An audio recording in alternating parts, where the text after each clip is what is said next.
Hi, welcome to another Community Conversations with Hiawatha Homes. I'm Megan Eggers, and I'm joined by CEO Cindy Ostrowski. And today we're going to talk a little bit about all the amazing things that have happened in 2022 with Hiawatha Homes. So, Cindy, welcome. Thank you, Megan. It's nice to be here today in this frigid day. Yes, definitely. I hope you're staying warm. Yes.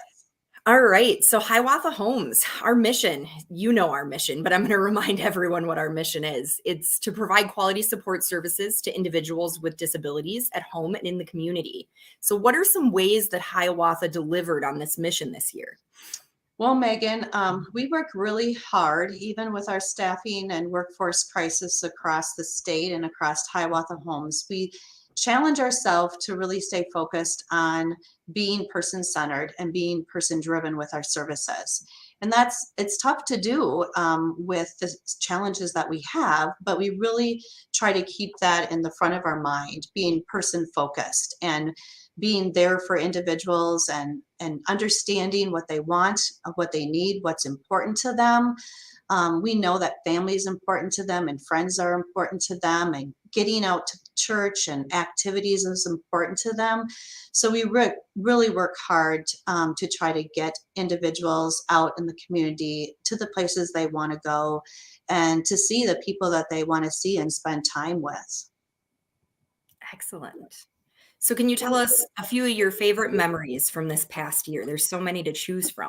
Yes, it's been really great to see people getting involved in activities like rideability and just kind of hearing some stories from staff about them getting out and riding horse again, and just the smiles that it brings to their faces when they're on that horse and next to that horse. And other activities people have been able to go to, concerts, and I hear stories from either the individuals or the house coordinators or staff about going to a concert and kind of being in the front row and how excited the person was to be out in the community and to be part of that concert. And going out to Miracle Field, I love going to Miracle Field. I take the pom-poms to Miracle Field, get out on the field with people, and just seeing them this year in 2022, we were able to play against a different team. So one of our friends, provider friends here in town,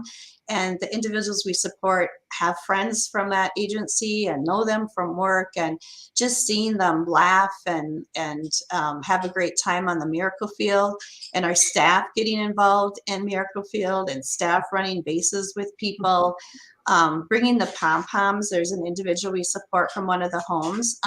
He doesn't necessarily like to play Miracle Field, but he loves to cheer. So he'll take a pom-pom every now and then and wave the pom-pom. And Mayor Norton was visiting us one day because the Rochester Police Department and Fire Department came out and was supporting people on Miracle Field, and I gave her the pom-poms, and she even cheered for us and was a good cheerleader for us. But just, I think, getting out and seeing individuals more and their staff.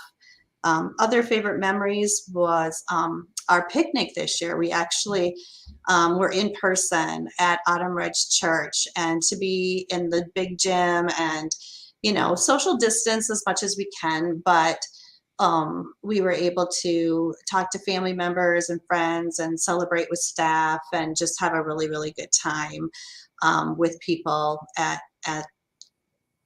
the picnic. And then my most important, or the most fun part, I think, of 2022 is always the Friday night dance. And this year we were able to be live and in person at J Powers at the Hilton for the Friday night dance. So many people came out from Hiawatha Homes and family members and other people from the community. That's always a really fun event. Absolutely. I can say it was such a joy to be able to come together at the festival and Mhm. be at the Friday night dance. I think we really missed it the last few years. So Yeah. it was wonderful to do that. And some of the people that we support came to the gala and represented Hiawatha Homes and talked to people as ambassadors, and our staff did too. And then for Diversibility Day, we had volunteers from our staff to the people we support to myself, just getting out there and talking to people and, educating people about Hiawatha Homes, our mission, what we do, why it's important that we have, community involvement, and that it's always a lot of fun to talk to people. Absolutely, yeah. Being back in person for the Festival of Trees was just a wonderful thing. I think another really important memory from this year was our Family Support Services program is slowly trying to reopen. This is such a very important program for people in our community and parents. One of our community conversations, you talked with the Whitty family about Hiawatha Homes, and they talked about our respite care program and how important it was to their son and to them.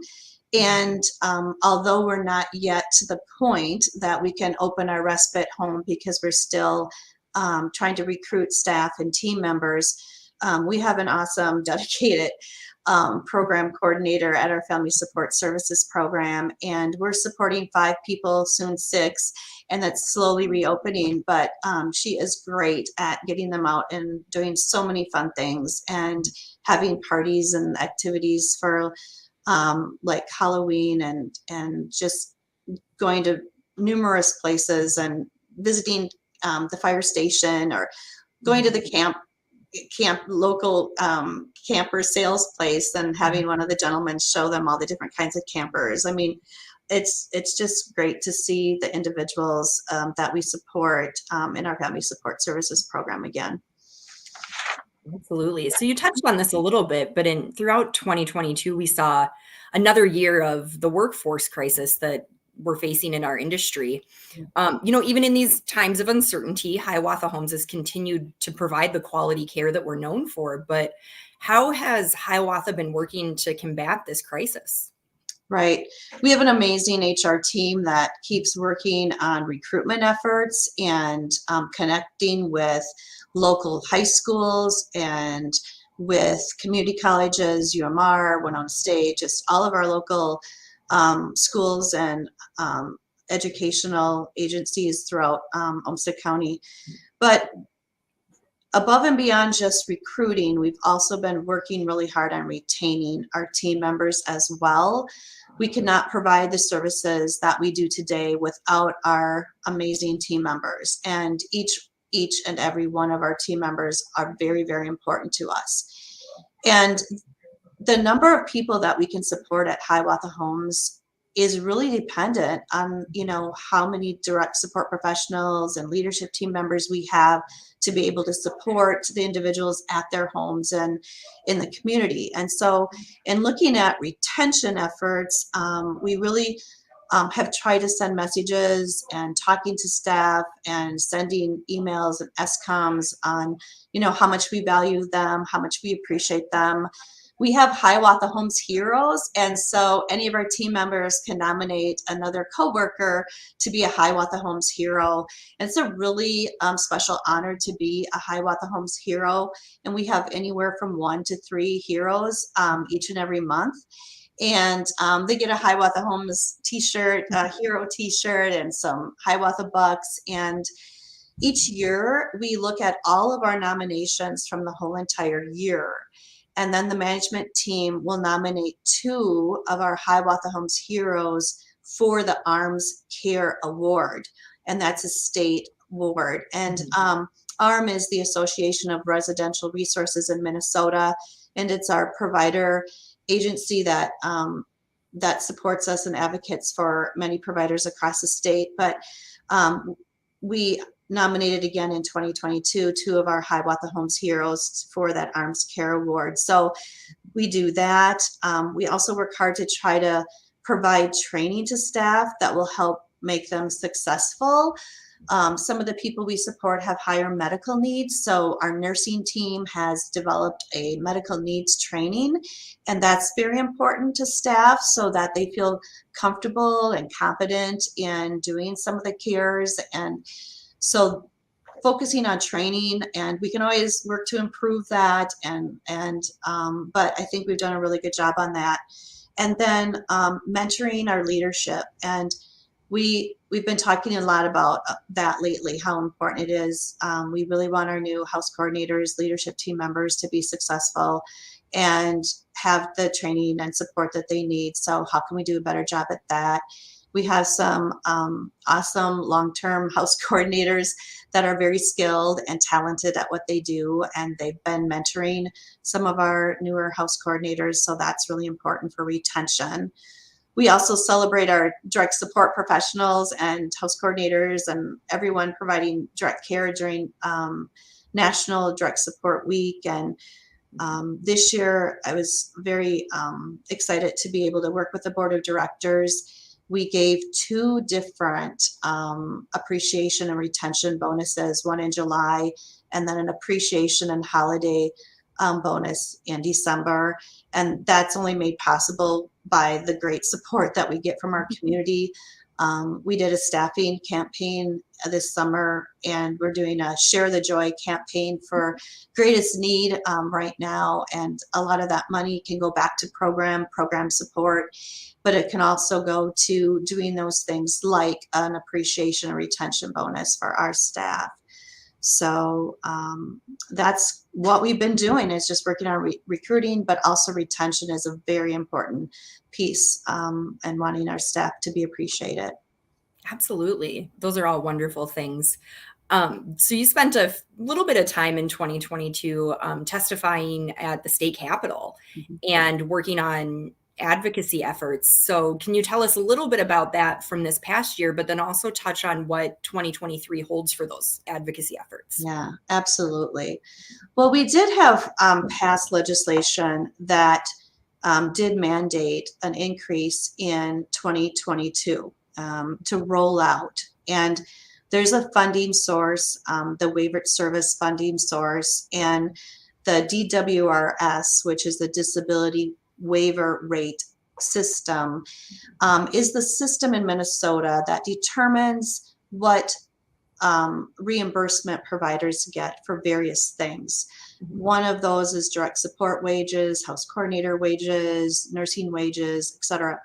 And in 2022, the state was mandated to roll out a new workforce factor. And so in 2021, the state reimbursed us $14.17 for a DSP hour of care. And in 2022, as people's service agreements renewed, that new rate was $16.33, which was really good. However, it's not what we need to be competitive in the workforce. It's not what we need to value and appreciate our staff. It's not what we need to help staff make caregiving a career. And so Hiawatha Homes and our board of directors, even though the reimbursement rate is $16.33, we made a decision that we were going to increase our wages for DSP starting wage to $17 an hour, and our team leaders to $18.50 an hour. So even though we've done that, the state still just rolls out $16.33. But I was testifying in 2022 on two different occasions to try to get funds for special workforce grants, because they had already set the wage for the DSP house coordinators and nurses. And in fact, we don't know how or what. We've been wanting to know an explanation for this, but the new rate that rolled out in 2022 for supervisors actually decreased by $1.68.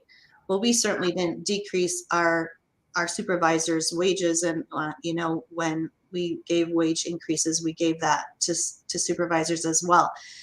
So with that occurring, we advocated for workforce grants. We were testifying about how important our staff are, how we can't do what we do without our staff, how we've had to consolidate our services because the number of our staff has gone from 400 years ago to now 250 staff, and how our services have had to consolidate so we can focus on the quality of care, not the number of people we support.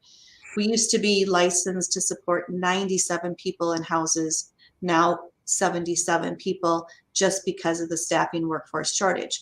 So I was testifying about that and sharing some of that information, but also advocating that the state provides us some workforce grants for staff retention. In 22, we were trying to get funding for daycare, reimbursement for staff, and some different things for tuition. But as we all know, sadly, those types of things didn't happen in 2022. So we are working with ARM. Again, ARM is the Association for Residential Resources in Minnesota. And I am an elected board member, so I sit on the ARM Board of Directors representing Hiawatha Homes, but also representing all Southeast Minnesota as well. And we do have a legislative agenda that came out for 2023. So any of our viewers can just go right to ARM's website, arrm.org, and they can look at our legislative agenda for 2023. But we are really, really working on some draft legislation that would address a few things, and a few things that would really benefit the people across the state as far as direct support professionals and others. One of those things is we want to make sure that DWRS keeps focusing on an accurate wage comparison. So they do studies, and now they go like 30 months back to look at what wages should be. Well, we need data that's not 30 months old. We need the most recent data. So encouraging legislators and DHS to look at more current wage studies and information for our direct support professionals and supervisors. We want to assure that supervisor wage would never drop below the direct support professional wage. So we're working on that.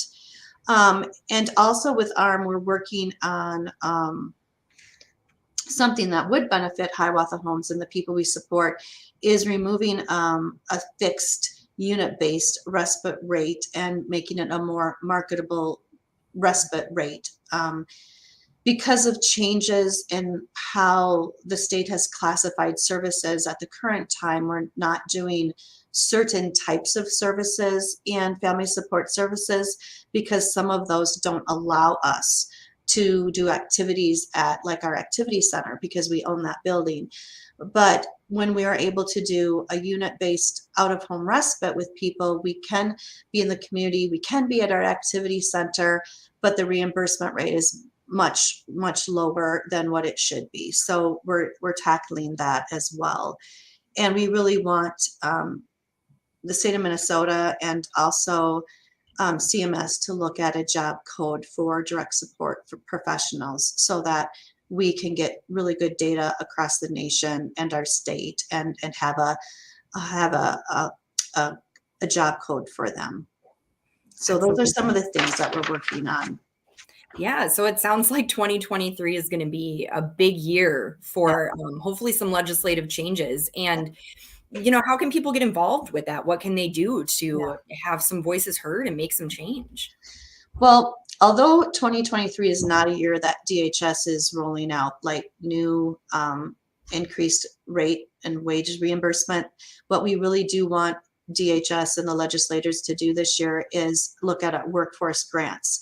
So we want people to be talking to their legislators, to be talking to their neighbors, and just how important, getting workforce grants for direct support professionals would be, just to appreciate them, retain them, and keep them in this field. So people can get involved by talking to legislators, just being advocates and writing their legislators. So even sending an email, to them saying, it's really important that you continue to support disability services and direct support professionals. Once we know more, Megan, about the legislation and bill numbers, ARM will be pushing that information out, and Hiawatha Homes can push that information out. I know you always do that on our website, kind of link it to ARM's information, but we'll get bill numbers to our website so that everyone can track that legislation and be very specific to legislators asking them to support certain bills in the House and the Senate. That's excellent. Yeah, as soon as we get that information, we'll start, spreading that and getting people involved.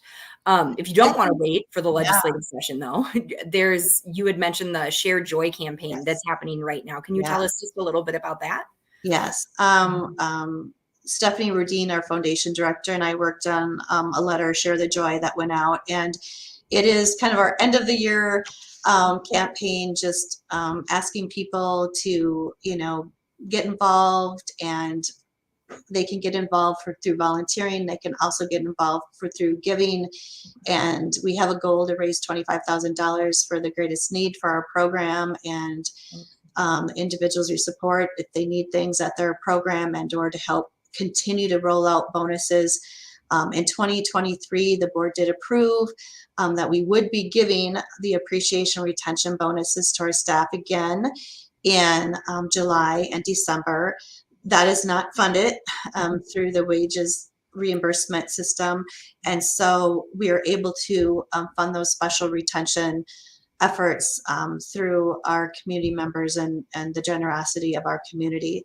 I just have to say thank you to so many volunteers, family members, board members, Hiawatha staff, but it really does take our whole entire Hiawatha Homes family and extended family to keep doing what we're doing at Hiawatha Homes. So just thank you to all of our generous donors and our volunteers. We've had some awesome volunteers, not just at the Festival of Trees, but our foundation has been working with the UMR and also other schools and just other community members that want to come in and spend time reading to people, playing games with people.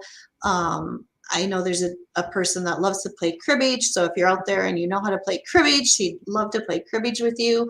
But people listening to music, people cooking and baking. We had a board member, volunteer, friend of someone here, bake cookies this last week, and they just had so much fun. So volunteering is huge. So just giving any way of your time and talent to us, we greatly appreciate it. Absolutely. And you can, if you visit our website, hiawathahomes.org, can see the opportunities that are there or donate to the Share Joy campaign. Cindy, I can just say on behalf of all of us staff here at Hiawatha, we thank you so much for your leadership and guidance and all the time that you've just dedicated to, running this whole place. We really appreciate it. Well, it's an honor, and I feel blessed to do this. So very excited for 2023 and looking for ways we can continue to improve our support and strengthen our advocacy and our voice. So thank you, Megan, for this opportunity. Yeah, absolutely. We appreciate your time. Well, we hope all of you watching have a wonderful holiday season, and we will see you all again in 2023. Bye. Thank you.